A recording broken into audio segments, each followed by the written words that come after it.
Hey everybody, welcome to episode 4 of the Lost High Movie Club. I'm Kiefer Findlow, your host for today and always. And today we also have Matthew Victor Pastor with us. How are you Hello. going, Matt? I'm good. Just chilling out. And we have this guy who's kind of got like a small YouTube channel. You might have heard of it. It's called Planet Dolan. Danger Dolan's here with us today. How are you going? We're good. Thanks for the introduction. I appreciate the downplay. No, I was just not going to introduce you at all. Yeah. Just have you come in halfway Plus through. others. Plus some other guy that I go off the street. I don't know who the fuck he is. Reckons he's got a YouTube channel. But yeah, so how's things going on Planet Dolan? I hear it's a nice world. Yeah, man, pretty good. I am so focused on doing animations right now. It's like eating up every moment of my life. We want to do story animations, but we're trying to refine the process so that we're like storyboarding. We got backgrounds and stuff instead of just having a script and it's like let's just do it. Instead of that, we want to actually like think it through and prepare and all that. Yeah, develop it properly like a actual show. Yeah, pretty much. Yeah, have a good Cool. time with it as well. Sounds exciting. Super Planet Dolan's been doing really well, I see. Yeah, pleased with that. And I'm also glad that the animators are getting recognition as well. According to a couple of the animators, they've been getting like subs even though they've got like no videos in the channel. And I'm like, awesome. Any kind of people coming over to check your stuff out is cool with me.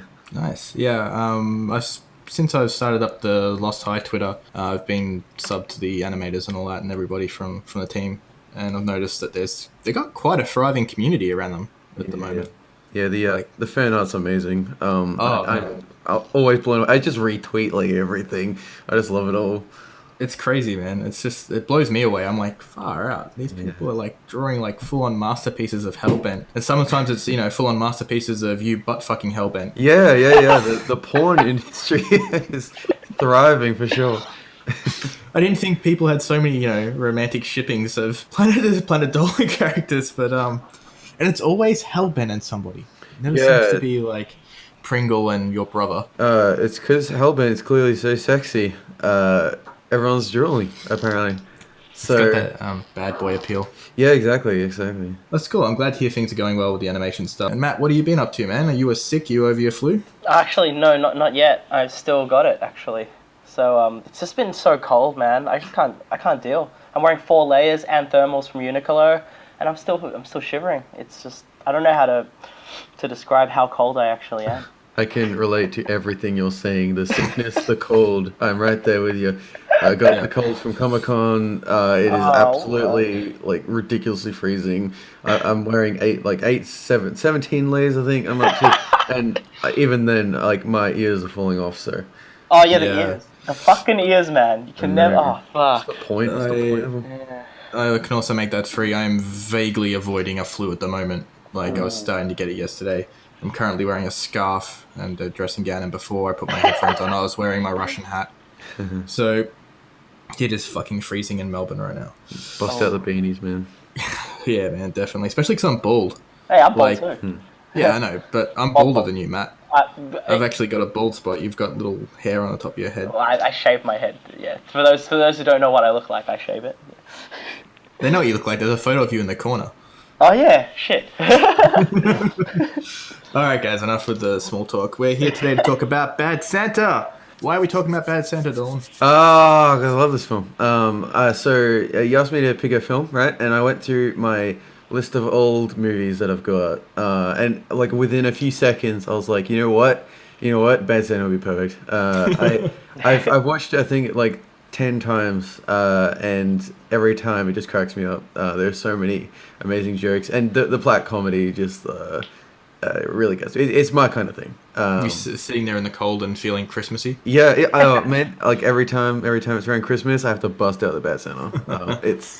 It's my golden like guilty pleasure movie. I was really surprised because when we first talked about you selecting a movie, you were like, "Oh, I want to do something we can talk heaps about with like sequels and a franchise and stuff." And then you're like, "Bad Santa," and I was like, "What?"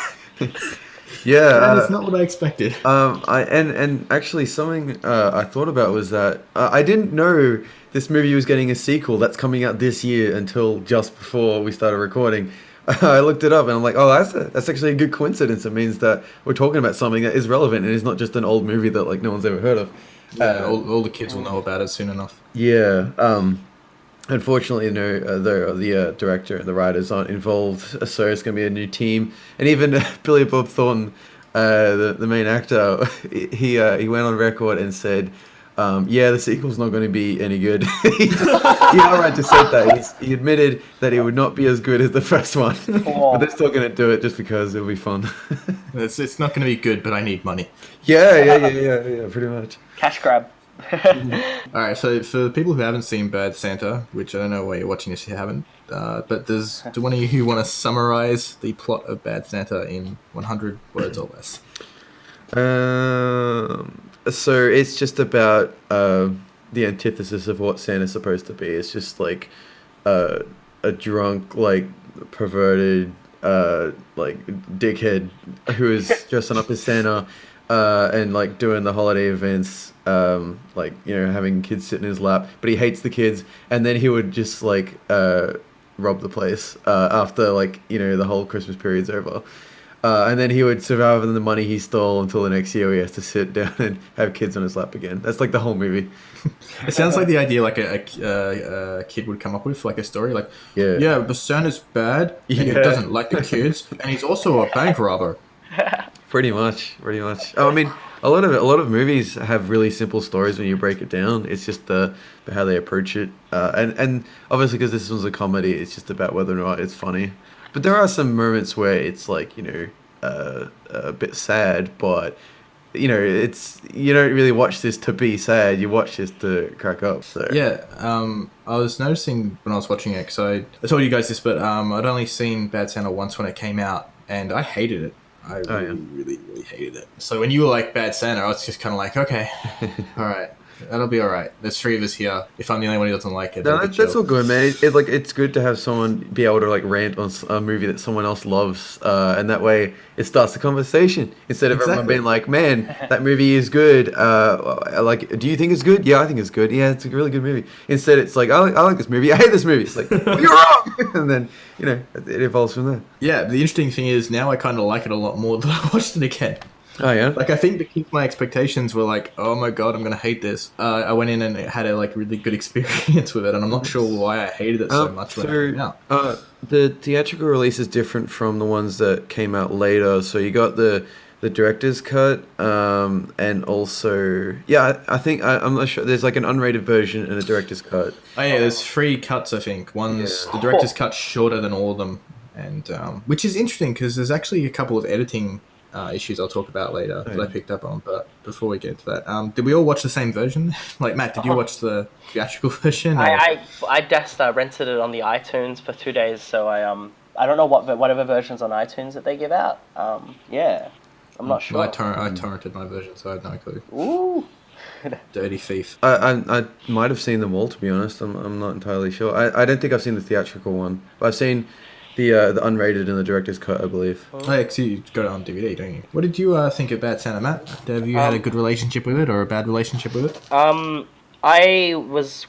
actually didn't remember much of it, but I'm a fan of the director because I like Ghost World and I also like Art School Confidential. I mean, I didn't have as good an experience as you had, Keith, but I will say that I like the director. I think this is his weakest film, but I did enjoy parts of it. Just sheer ridiculousness. Like, I mean, a film where Santa pisses himself. That's like one of the first scenes as well. Like that's the introduction to the character. It's such himself. I think that's great. Like it's such a good play. The idea is good. I don't know if I like the film as a whole, but the idea is fantastic because it's a play on the Christmas movie too. You know what I mean? Like every time in the US, they have the Christmas movies come out every year, and you have this one, and it's just it's good. But then I don't know if I like the film as a whole, because I really like the director's other films, and I like his brand of humor, and I feel this one doesn't go there for me. But it's got some good moments, for sure.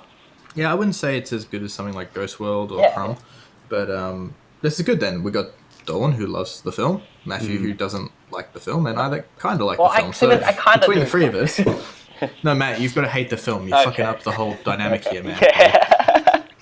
I will say that with this particular movie, I mean, whenever I watch it, I just watch it for basically the funny bits. I mean, the story as a whole is pretty like bare bones, right? It's just super simplistic. It's just like, as I said, that what I condense the story down to is basically all there is, except you have the Thurman Merman and like his family, and then some bullshit happens. They get caught, and then he gets shot to get a pink elephant to the kid. So like, there's no depth there whatsoever. It's like a wading pool. So I mean, there are just like a lot of quotable moments for me. My favorite scene is easily got to be where he's just sitting in the cafe and you got that. I mean, this kind of represents like how I feel about the film. We have that woman come up with her kid, and she's all like, "Oh, look, it's Santa! Like, go say hi to Santa," and he just fucking rages at the kid and the mother. She's like, "Are you insane?" And there's just like lettuce falls out of his mouth. Yep. I'm on my fucking lunch I'm on break. my fucking lunch break. That's one of the best scenes, actually. Yeah, pretty much. Yeah, really good scene. And yeah, it just goes against like every Christmas film. It's just like a way to just like laugh at the whole holiday. Really, it's just a guy kind of pissing away everything when it's supposed to be a holiday about like joy and presents and shit. And you had that hopeful mother, and you can see like on her face that she's really excited for the whole thing. And then she just like. The instant he starts yelling, she's just like, "Oh my god, what's happening?" Yeah. Yeah, she goes from very like doe-eyed to shocked and appalled very quickly. But it's interesting that you say it's not much story there, because I felt when I was watching it that a lot of the scenes had no point. Right. Like, and I know comedies, it's pretty standard to have a lot of scenes that are just jokes. But it's the scene like with Bernie Mac's character. I have no idea what he's called, security chief guy. Right. He's in the game store, the rip-off GameSpot or whatever it is. And the kid's stealing Xbox games. And he's berating his kid about his life choices and steals his MP3 player. And it's like, what's going on here? Is this part of the story or not? Yeah, I will say that there are a lot of scenes with Bernie Mac that I didn't think were entirely necessary. And yeah, there is a lot of stuff that just kind of bogs it down. And I just kind of thought that it was just showing how like miserable everyone is, and how just everyone's just kind of fucked up in their own way, and it's just kind of making fun of the holiday essentially, and how it's not about giving, it's just about everyone taking and like just burning and making shit. Christmas is about burning in the house. Yeah. Exactly. Yeah, because there's no good characters really. Like no one who's morally good in the film, from what I remember. Kid. I mean, you got that guy who runs the what do you call it, the mall, yeah, the major. yeah, like, and he's trying to do the right thing, but he's dealing with just people who are just like fucked up. But yeah, I mean, apart from that, it's just everyone's kind of shitty in their own way. Yeah, I mean, you could say maybe the bartender, the girlfriend, maybe she's good. Oh no, but she's got a weird fetish. Yeah, no, she's completely self-obsessed. She doesn't even give a fuck about Billy Bob Thornton. She just wants to have sex with Santa. It just kind of, again, that kind of shows that everyone's selfish and no one gives a shit about the holiday, and they're all in it for themselves. It's just all about emphasizing that bullshit. Yeah. Yeah, and I think I'm assuming that they created the film with the intention that they would just go nowhere and have no point, and just kind of show that people are shit bags because Merry Christmas. Yeah, exactly. Yeah. Yeah, no, I find it interesting though, that the whole being of that fetish, the fact that they mention the fact that she's Jewish and that she has a fetish for Santa Claus. Like, do you think that there's actually? I mean, there's got to be someone out there who's wanting to bone Santa. People want to bone Hellbent, so someone's got to want to bone Santa. I saw that they had to explain to critics. There was a lot of Christian and religious upheaval about the film for obvious reasons. And Billy Bob Thornton, he had a great remark where he was basically just saying, I understand that you guys have a problem with the film, but I thought the Bible was about Jesus and not Santa. And so that was it. That was the only thing he said. And it kind of just wrote off the whole criticism, like, I don't care. Yeah, that's very true. I mean, is Santa their Lord and Savior? Yeah. Matt, you've been quiet, so what do you think of the story, man? Do you think that there's much more story there than what Dolan has summarized?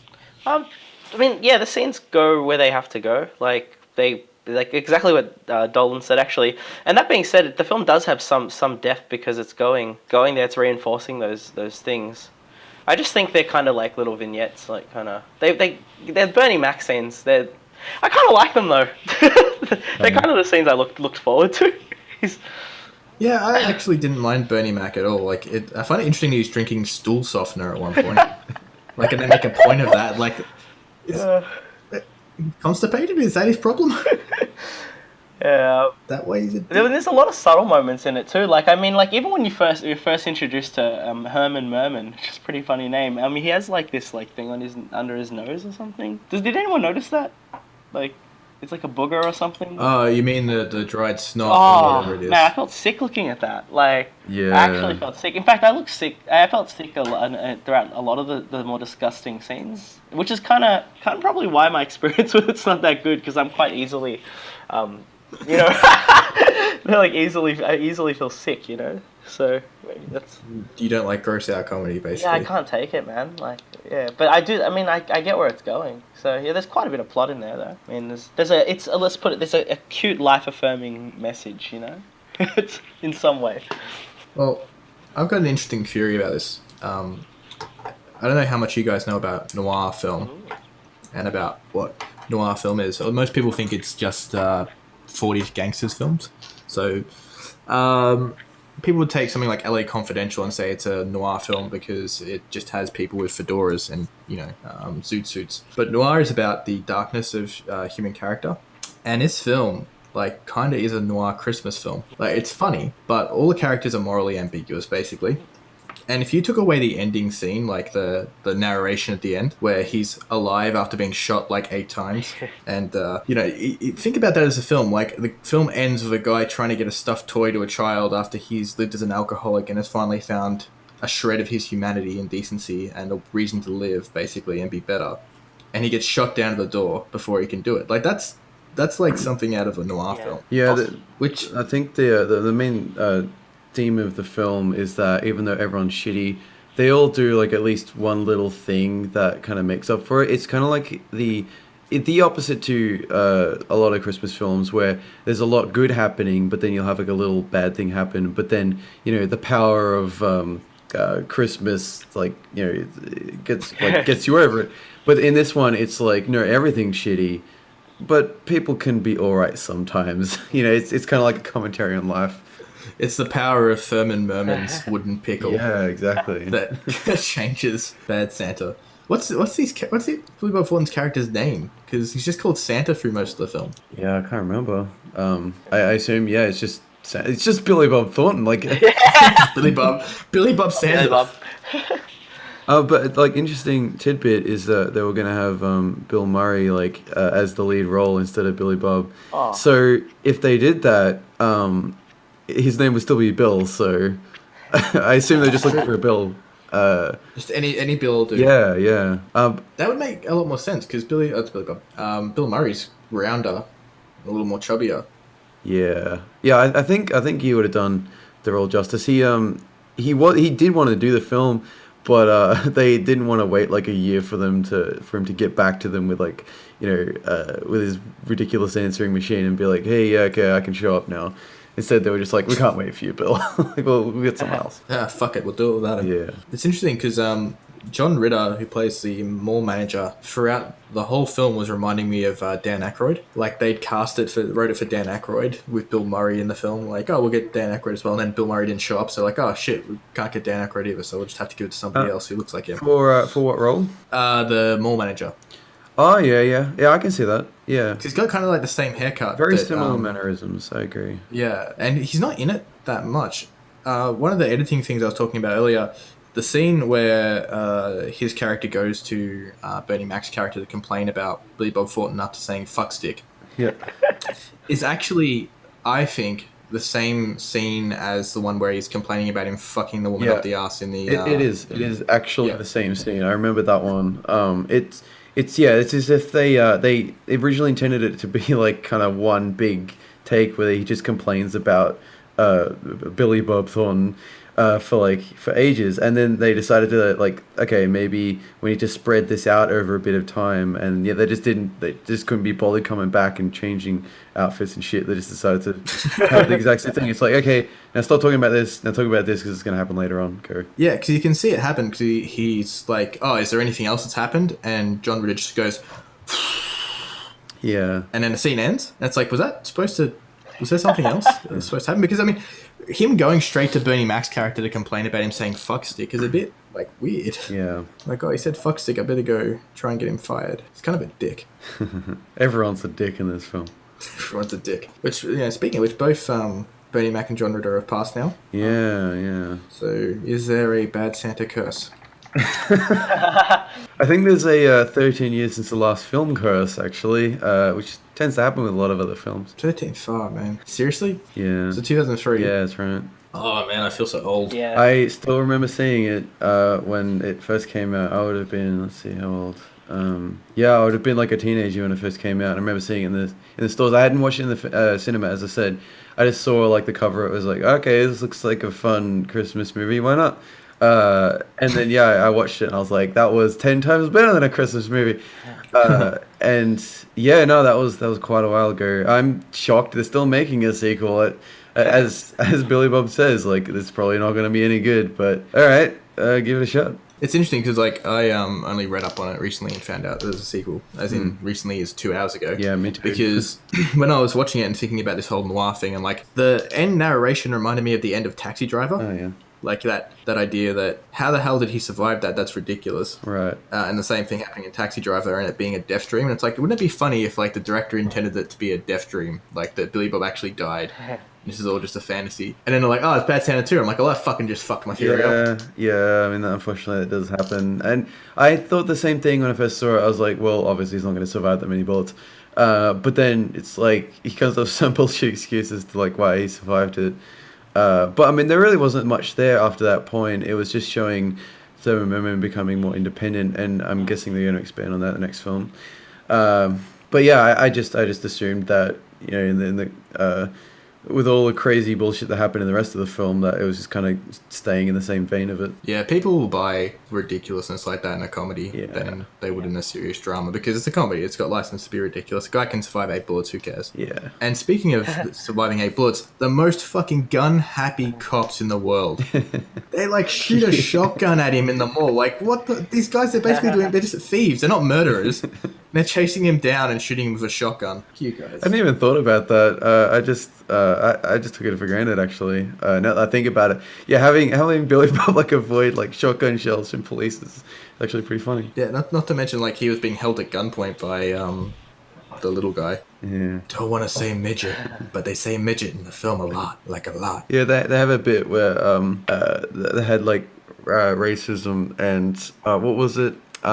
Where it's like, you people, it's like, what do you mean by you people? And then he's trying to figure out if he meant like a racist thing or like a short people thing. He's trying to figure it out. They also say mongoloid in this film, which I haven't heard in a movie for a very long time. It's like, okay. Apparently, if you're dressed as Santa and you've busted in a mall robbery that you've confessed to, which, think of this, like the police had the letter from the kid that Billy Bob had written confessing, like telling him to like go tell the cops, right?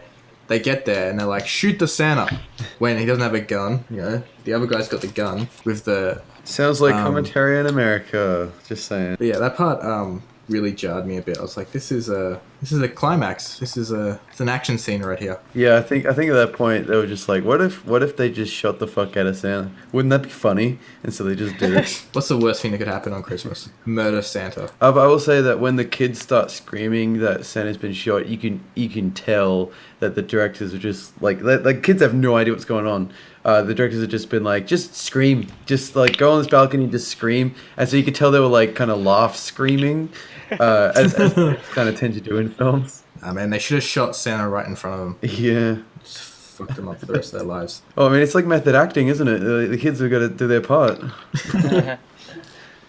Actually kill someone in front of them. How did you feel about the murder of Santa, Matt? Yeah, I was actually thinking about Santa's lay count. What was it for the film? Santa does get a lot more action than Tony Montana. He gets the fucking lay. He really does, man. Like, Well, he bangs the bartender twice. in the film, overweight at one least. in the plus size woman. It's like, Yeah. Yeah, that's. oh. You ain't gonna shit right three. for a week. That's what he says. Yeah, I love that. That's Yeah. actually a good line.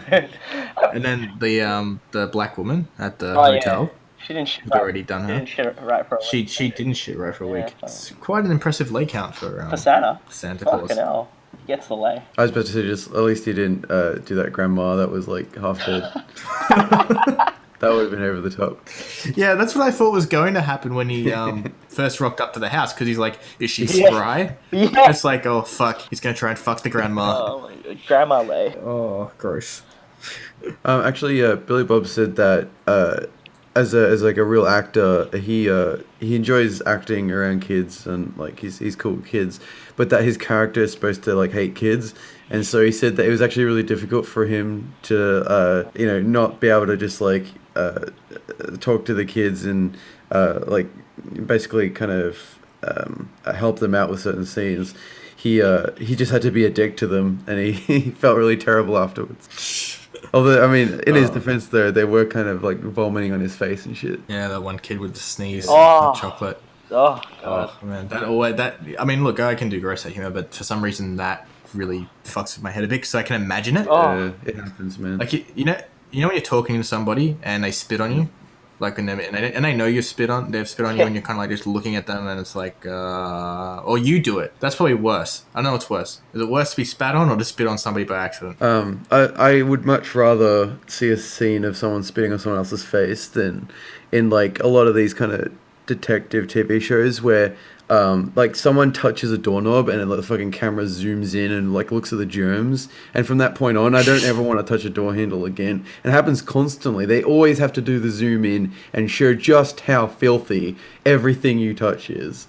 It drives me insane. What detective shows are you watching, man, with germs? No, every time. Like, if there's some kind of horrible disease and someone does anything with any object in the room, they always have to zoom in and show the horrible disease and show someone touching it and then getting infected. It's great. Yeah, I know. Like, it's like the CSI syndrome where they have to like do a smash zoom and play some weird heartbeat sound effect or something. But a lot of the time, it's just like it's not even like the real germs. It'd just be like some harmless bacteria stock footage they got, or like CGI they've produced. Yeah. It's pretty much the same clip over and over. They just change a color. Yeah, they changed the filter on the top of it. Yeah. That's an odd thing to be disgusted by. Like, No, it just makes me self-conscious every time I get on the tram or something and I'm touching like the any kind of surface. I'm like, well, I'm gonna die now. Thanks, society. that's how the plague spreads. Yeah, but as long as Tram. people, Oh as long man, as people aren't spitting on my face on the trams, though, that's fine. you always get that one crazy guy who will. Yeah. Bound to happen eventually. Yeah, the trams are a hive, and so are the trains of bacteria, especially during this time of the year. Thanks for telling me. Oh.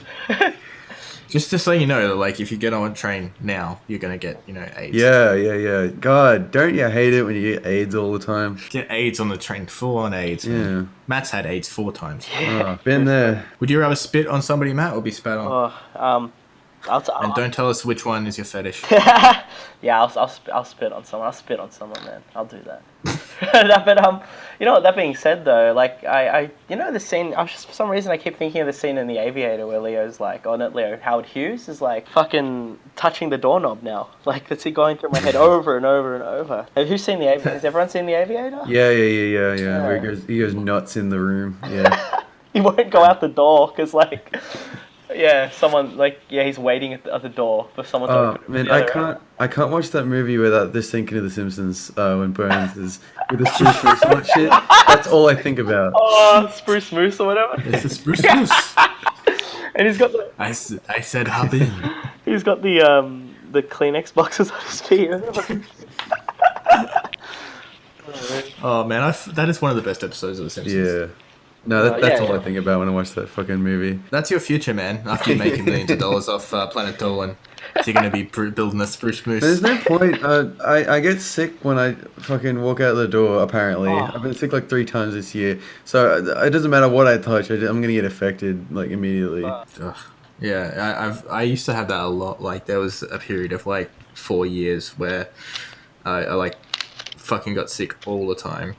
Like no matter once a season changed, it was like at least 4 times a year. Wow. Yeah, I mean, some sicknesses aren't too bad though. I mean, my the one I had like I don't know, a couple of months ago kind of went away pretty fast, but when it affects my voice, I get pissed, right? 'Cause Yeah. it's like half the job. So I've got a giant stack of scripts I've got to voice now, which I really have to get to. My voice is pretty much back, but I can't like do high pitched right now, otherwise it cracks. It's like killing the golden goose for you, man. Yeah.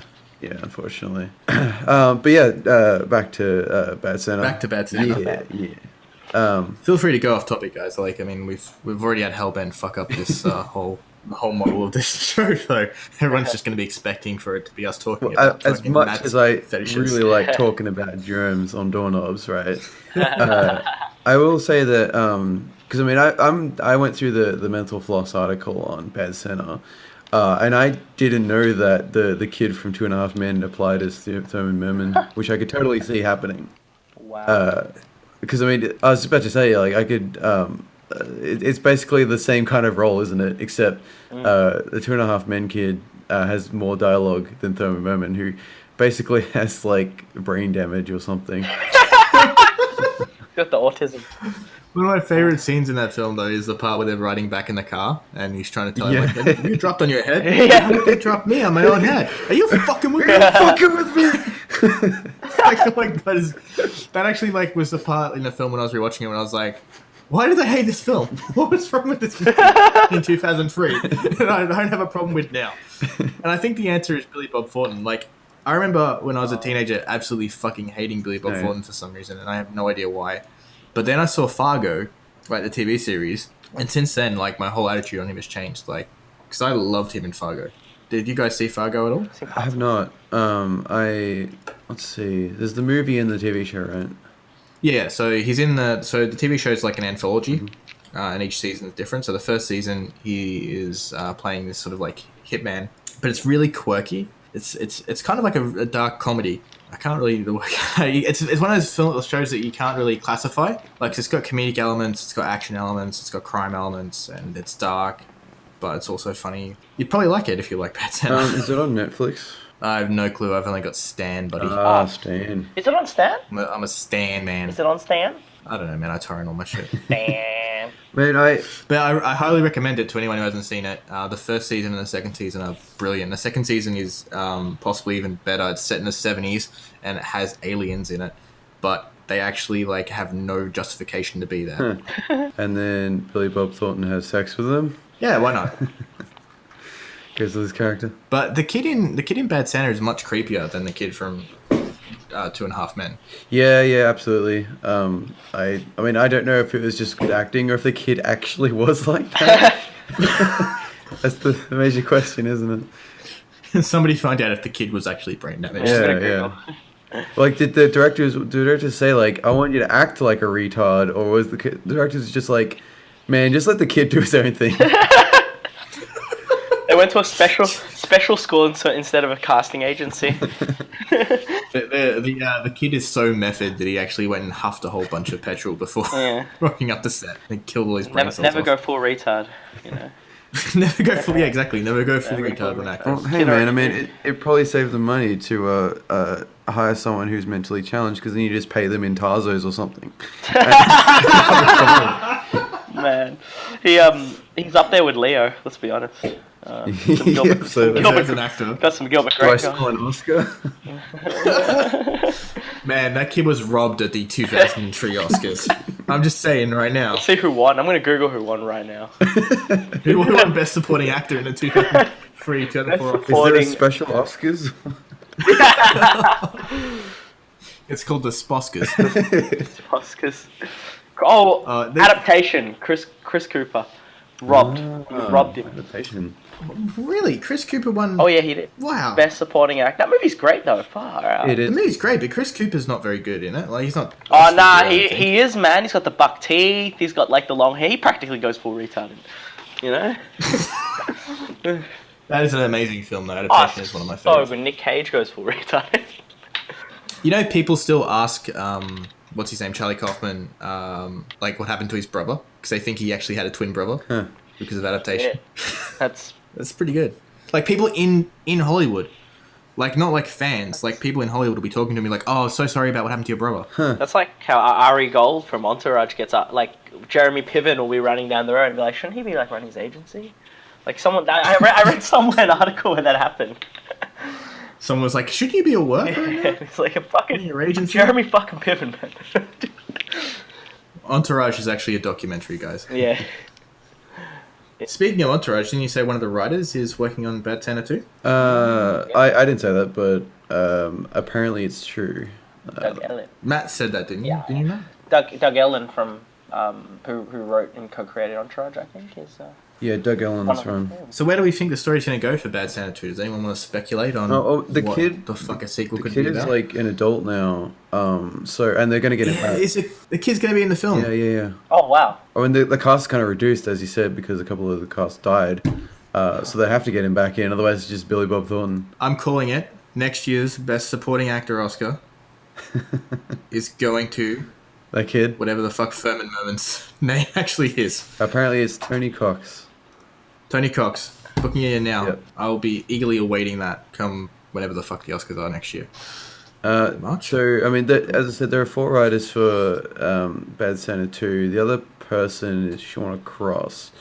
Let's see, wrote the novel Derby Girl, wrote the film adaptation Whippet, and was a screenwriter to watch, according to Variety, in 2008, and hasn't done anything since. Wow, way to drop the ball, Variety. Yeah. Screenwriter to watch. Do nothing. Up and coming, and going nowhere. Yeah, that happens a lot, unfortunately. But yeah, I mean, well, I guess we'll see. I'm just gonna wait to see the trailer. If the trailer makes me laugh at least once, I'll have hope. But I'm assuming that it's just gonna be crap. Like I'm assuming they're just doing this as a cash grab now. Yeah, we'll see what happens. I'd be interested to see what they do because the story's kind of done. Like, it's one of those needless sequels. Yeah, I definitely. I mean, I didn't even ever think that there was a sequel that would be necessary. I thought maybe if they could have a spiritual successor, like kind of maybe explore a different holiday or something like that. Like maybe bad Easter Bunny. yeah, something like off the wall like that. I didn't ever think about a Bad Santa 2 because they do kind of wrap everything up, and I enjoyed the experience, and I mean, but again, like the story is very bare bones, and you're just watching it for the laughs, or at least that's what I did.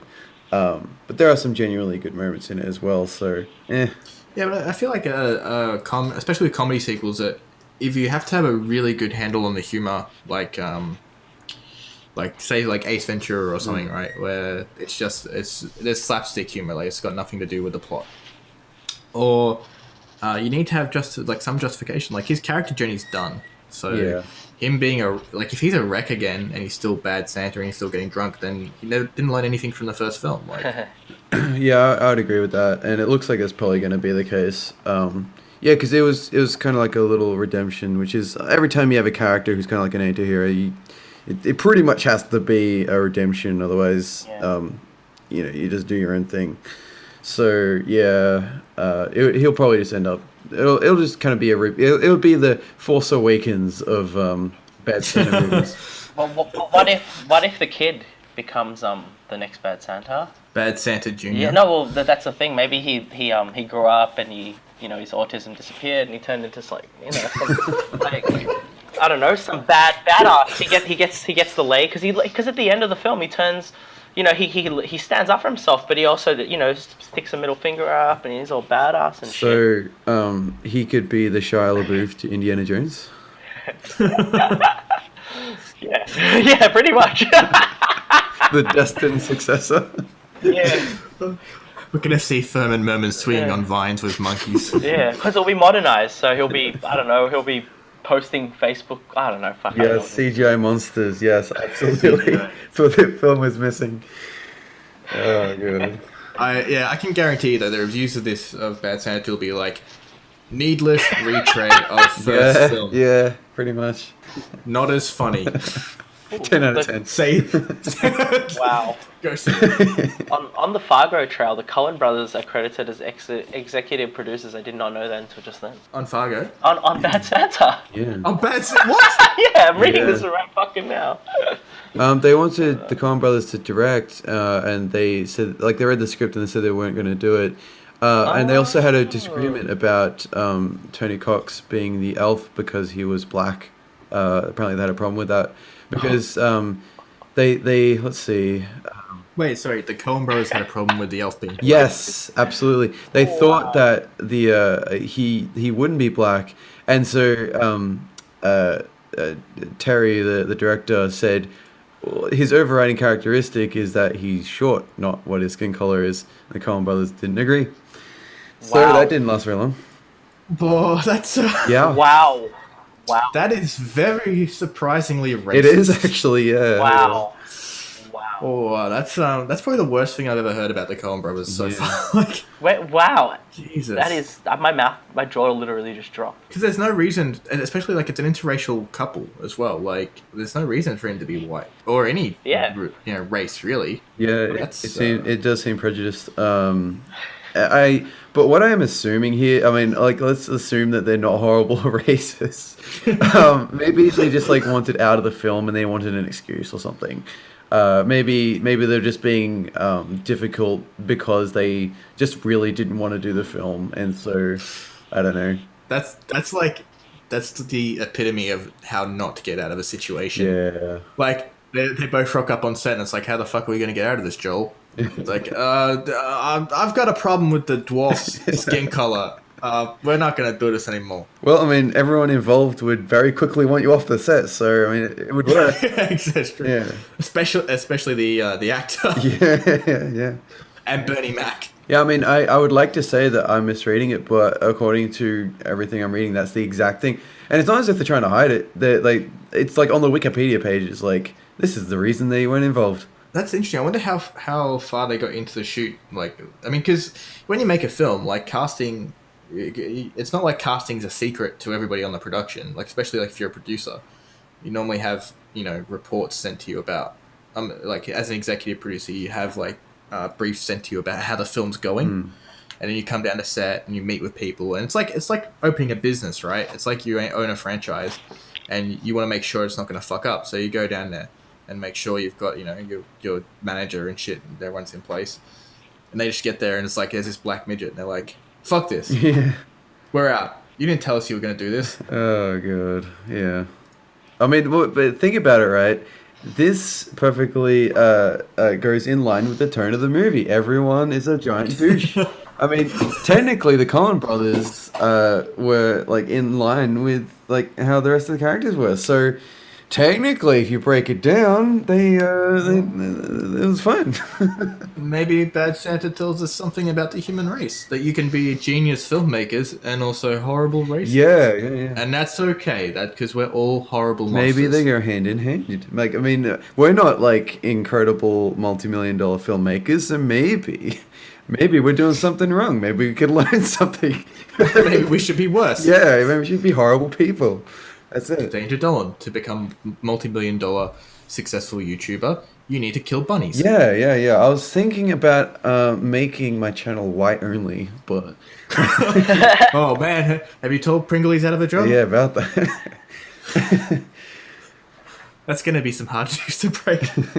Well, I could ask the Coen brothers for advice. Coen Brothers, how do I fire my black actor? You could always cause some sort of like internet controversy and get more viewers that way. Pringle Gate, Yeah, absolutely. Yeah. or would it be Dolan Gate? It could be horrible, abomination gate, never recover, banned from the internet gate. No, that makes sense. I can't believe. I'm sorry. I can't even get back onto Bad Santa because I'm thinking about how I have to revalue the Coen Brothers now. Yeah.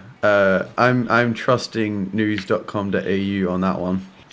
News.com.au, the source of all valued reporting. Yeah. So we're coming up onto the 50-minute mark, and we normally run for about an hour. So surprisingly, this has gone really quick. Does anyone have any final thoughts or anything they want to interject about Bad Santa before we start to bitch and moan about other things and then wrap up? Well, I mean, if anyone's listened to this whole video, and they Which no one has. yeah, pretty much. And so if you haven't seen the film and you watched the whole video and like you want to see the film, um, I I would suggest not going into it expecting some kind of riveting, like a dramatic storytelling thing. It's for me, it's a bit of fun, and it goes perfectly in line with like what I like, which is kind of like just dark, like crappy humor. Like it just feels like it's just hopeless essentially, and I find that really funny. And so I mean, there are a lot of funny moments, a lot of quotable moments, and so I always come back to this one and I have a good laugh. And people just die needlessly, and it's great. Yeah, Bernie Mac's character dies a horrible death. They were going to make it worse, but they had to cut it out. They were going to have his like face like crushed with tires. Yeah. Because I thought, like, as well, like, when he gets crushed... Spoilers, guys, if you are going to crush. Sorry.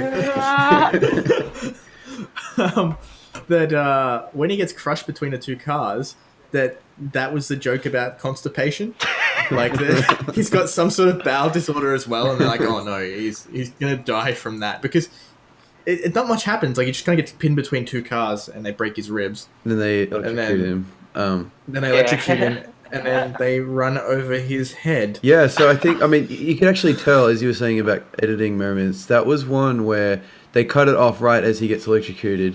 And you could maybe tell that they were going to do something else, but they just, like, very abruptly cut it off there.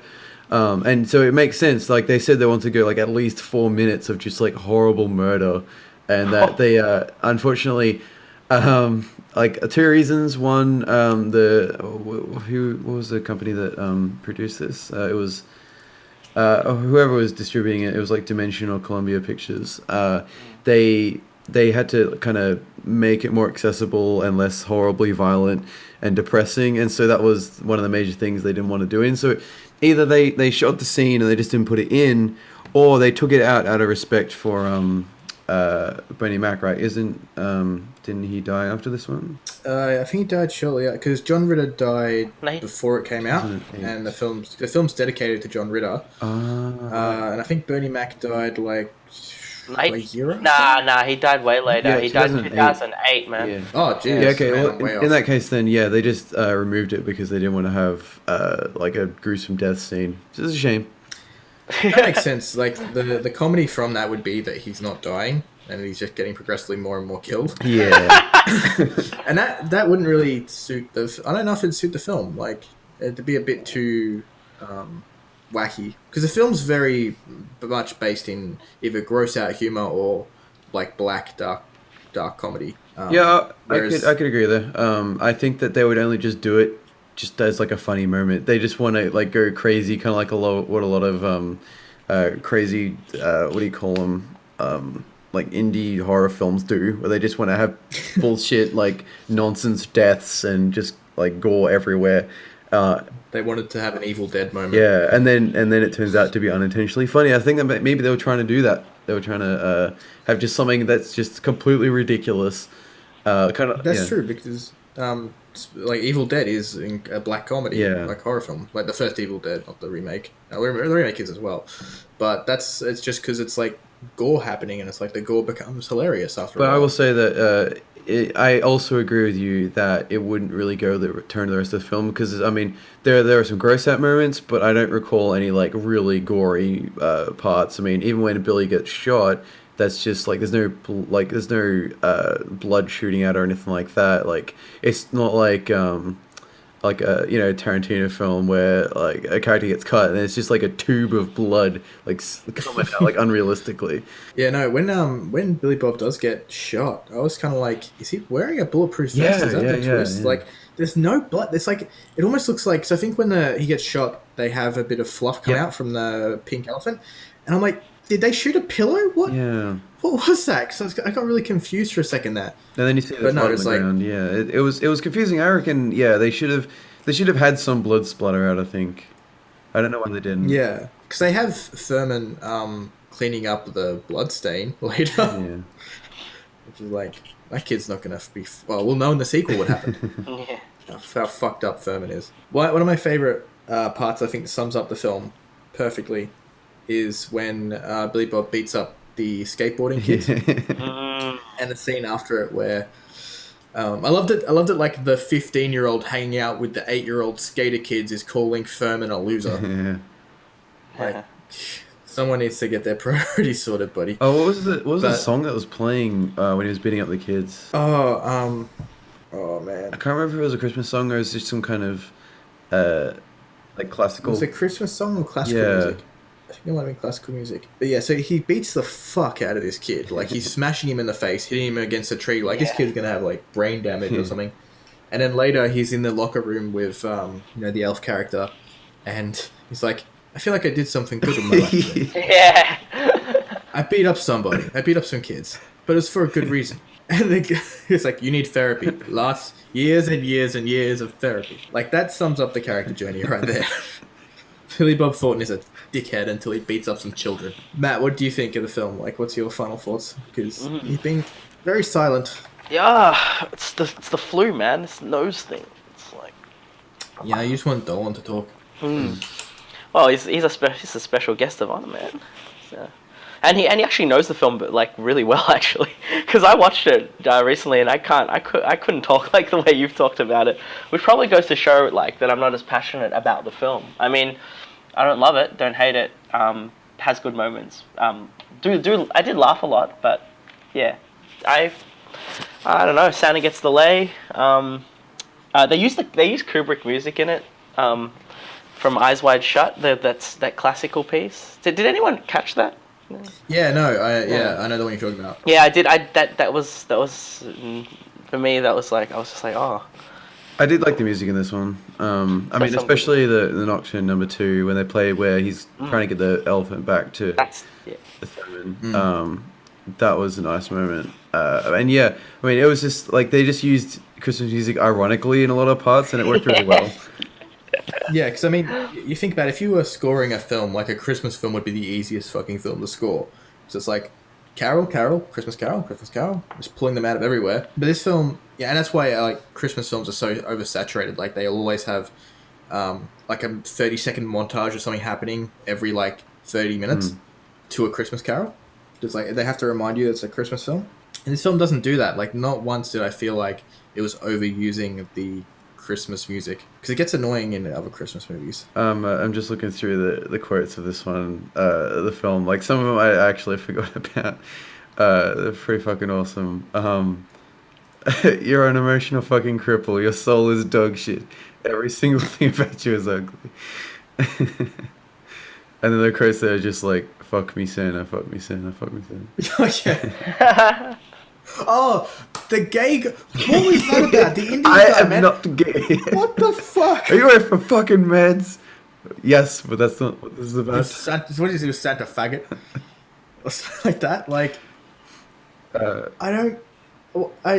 does anyone have any idea what the hell that was about? No, it's just funny. So, for those who haven't seen the movie, Billy Bob Thornton's at a bar, and he's sitting there getting drunk, and this is near the beginning of the film. And this Indian guy, who I think is the guy from Office Space, anyway, he's been in a few comedy things, and he's just staring at him like he wants to kill him, like he's fucked his wife or something. Because that's what I thought it was at first.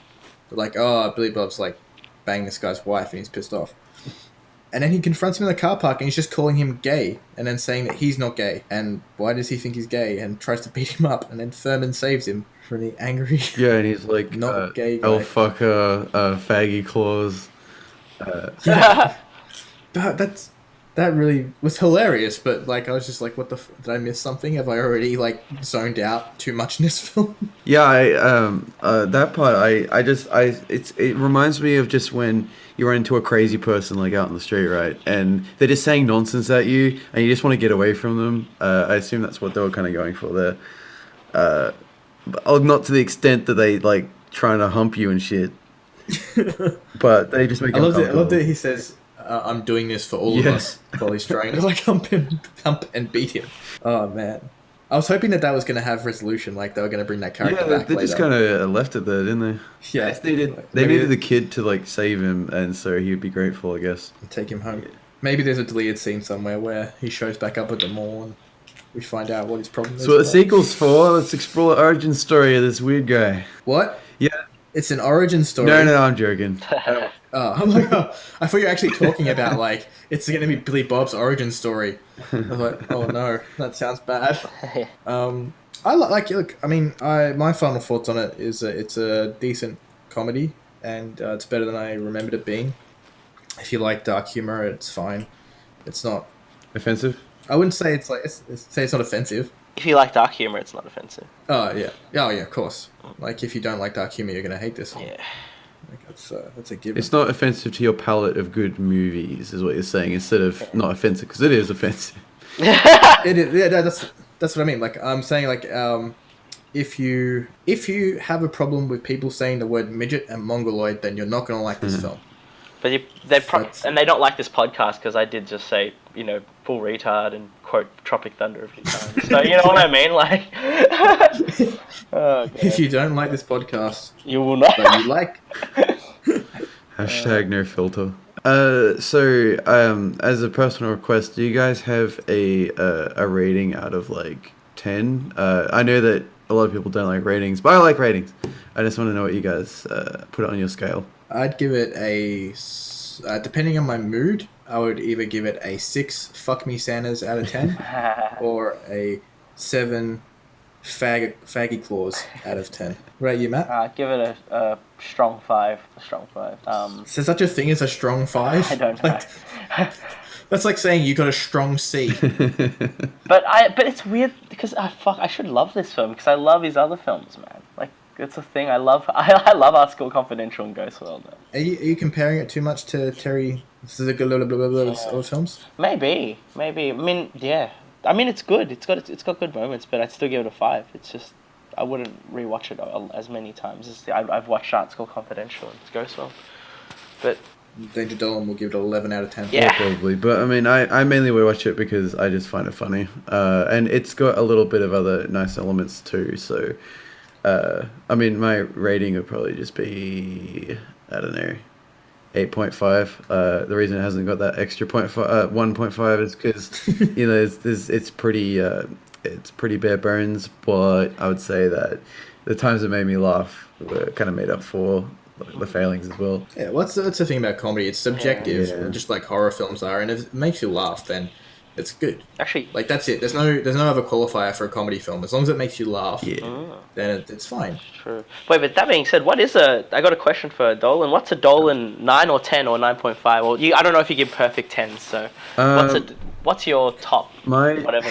What's a solid 10 out of 10 for Danger Dolan? I don't know if there would be a solid 10, but a 9.5 would be Reservoir Dogs for me. Yeah, cool. That's great. Because, I mean, even though not a lot in terms of action happens in the film, that's the reason it doesn't get the 0.5, even though it's kind of intentional. I would say that just the experience of it, and I just, like, I hang on every bit of dialogue, every bit of tension in every scene. Like, I just, it gobbles me up. I'm just completely enthralled in it. Yeah, I'm not sure about a 10 out of 10, actually. I'd have to look through my whole list of movies. The problem is, when I got asked what my favorite movie is, I'm like, well, I need to review like all the movies I've ever watched. Real quick. But that's off the top of your head, and that's great. No, it's a good film. Actually, what would you give The Hateful Eight then? Because that's kind of. Have you seen it? Yes, I have seen it. Yeah, we actually saw it Yeah, together. yeah. Oh, fantastic. Saw the nice. What was it? What frame rate? The 70 mil. Yeah, sorry, yeah, film. 70 mil. Yeah, that's right. Yeah, no, that was awesome. I would say that's a 9 out of 10 for me. Actually, that one. Oh, cool. Wow. Yeah. I mean, it was very similar to Reservoir Dogs, but it was also just as like surprising. Plenty of crazy shit, and yeah, we got served the. Was it tea in, the coffee. The coffee In the blue kettle. That was great. I didn't get any of that goddamn coffee. What? Really? I gave the last of it to Tristan. Oh no! Like I was pouring it out, and it was like, Oh man, instead of that's what I get for being a good person. I should be more like Billy Bob Thornton in bad films. absolutely. As soon as it came back, and like it was like spoilers. As soon as you realize that the coffee is poisoned, it's like, oh my god, you geniuses. But yeah, unfortunately though, if the coffee had been poisoned, then you'd be alive and we'd all be dead. So That's something. That is true. I should have counted my graces with Yeah, that yeah. and killed Tristan instead. Yeah. I really liked Hateful Eight. I'd give it a solid 9 as well. It's probably my I like my favorite Tarantino films are probably Pulp Fiction, Reservoir Dogs, and Hateful Eight at the moment. The rest of them are all really close behind that. Like it probably alternates a lot, but Hateful Eight was really good for me. And Tarantino actually said that Reservoir Dogs was one of his main influences on the film, which is a bit weird for a director to say that their own film is an influence on their film. Cool. No, that's cool. I mean, Tarantino better reference himself at this point instead of referencing everyone else. That's how meta he is. That he's got to steal from his own movies. He better. I mean, Kubrick did it. Kubrick put like in Clockwork Orange. He put like a 2001 thing in it. Like, did you remember that scene? Yeah, there's a whole bunch of references in Kubrick's work to the rest of his work.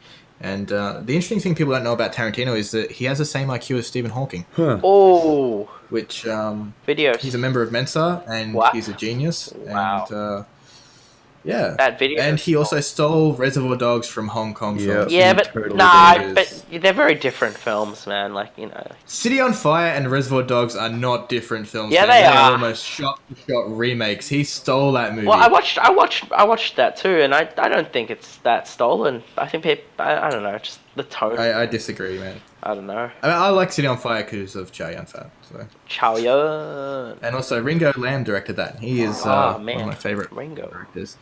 We'll get to Ringo Lam one day. Oh, we will.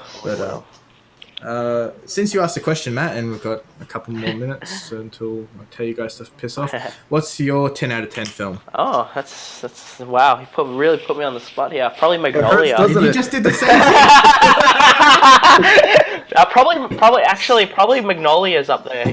By Paul Thomas Anderson, who went on to make Punch Drunk Love, There Will Be Blood. I don't know, man. Magnolia, man, that film fucks me up every time, man. I watched it again the other day. It's 3 hours long. How many times can you watch a 3-hour film?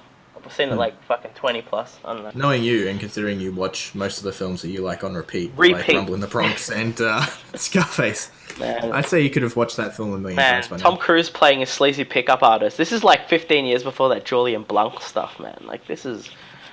Man... I'll put Magnolia on my films to watch. Then, if you rate it that highly, then I'll give it a watch. We should do another episode after you watch it, and we'll do Magnolia.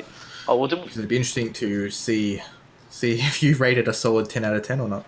Yeah, I doubt I would, but that's just based on what I'm currently reading about it, but I could be very wrong. Oh, wait, no, don't read the twist or anything. Like, I'm not. I'm just reading the general gist of the movie, which is just the interrelated characters and such of things. It's so entertaining, though. It's a lot happening in it. It's like, it's not boring. It's good. It's kind of like a novel on screen, to be honest. That's the way I describe it. Have you seen Boogie Nights, Dolan? I have not.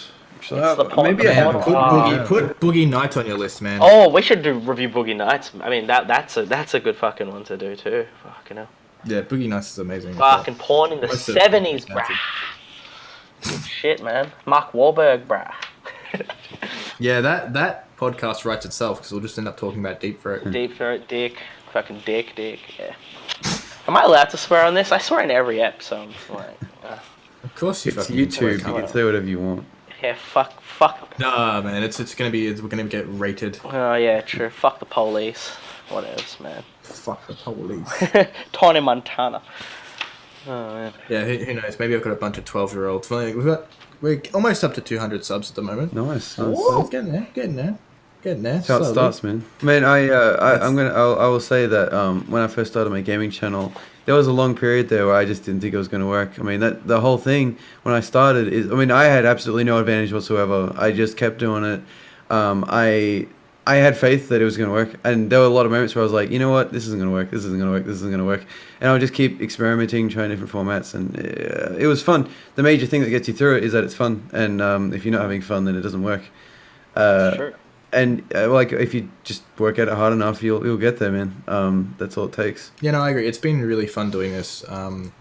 Like I find myself sort of getting a bit obsessive about it. Yeah, that's good, man. That's good. Yeah. And the problem was like I started doing too much work on this than doing my actual job, doing the writing. Like I realized I've got like 4 scripts I've got to write. Like I'm overdue 2 already, and it's like I've got got people messaging me about where the web pages are and stuff. It's like, oh no, it's because I've been editing for 6 hours. Which it takes a surprising amount of editing for audio. Like, people probably don't realize how many sighs and, Matt burping and stuff has to be cut out. Man, I talk, like, I find myself saying things and stopping myself from saying because I hear someone else's voice and I'm like, oh, and then it's like, fuck, do you edit that shit out, bro? Is that what you do? It depends. Sometimes I will. It depends if I think it's embarrassing or not. Oh, wow. Sometimes I like the natural, because the whole point of this show is that it's a conversation between friends.